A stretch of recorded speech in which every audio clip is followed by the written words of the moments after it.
Ano nga ba ang recommended calculator ng mga engineering board passers? Hi guys, I am Engineer Marvin M. Bertido. Ako ay isang licensed na civil engineer. Ang recommended ngayon na calculator para sa lahat ng engineering students ay ang Canon F789 SGA. So marami ng mga naging engineers ang gumamit nito sa board exam. Ito ay PRC approved.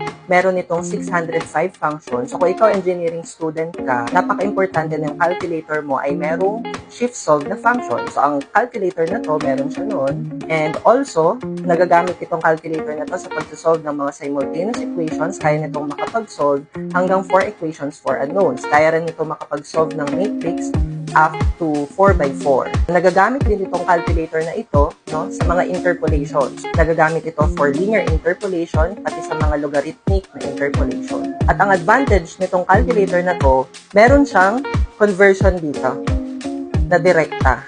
Meron din itong apps button na wala doon sa ibang mga scientific calculator.